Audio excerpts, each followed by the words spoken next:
Welcome to Growing Wisdom. This week we're going to be talking about how to prune deciduous trees.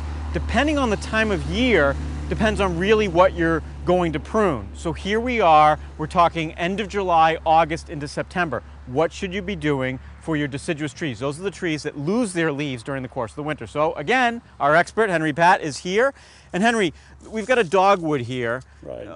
August-ish time frame. What do we want to be doing with this? We want to encourage the flower buds for next year.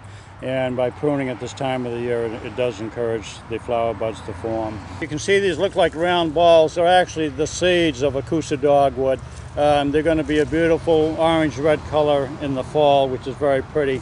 However, we want to encourage the smaller branches to form some flower buds. And by going back here and pruning there where you have some smaller branches, you're cutting it and you're not showing the cut too much.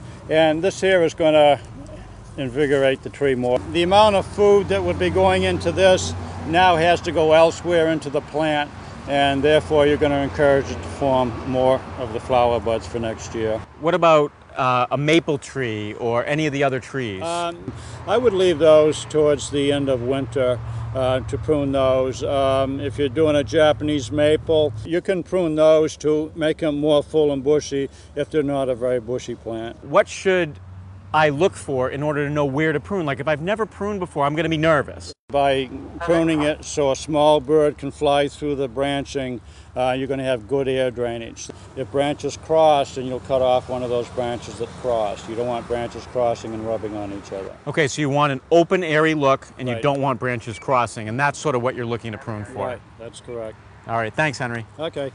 All right, so today we've learned about pruning deciduous trees, especially those that flower end of July through August, good time to be pruning. If you have regular maple trees or oak trees, really don't need to be pruning those right now, but you can. You may want to wait until later in March or early April to prune those. Come back every week for all of our tips here at growingwisdom.com.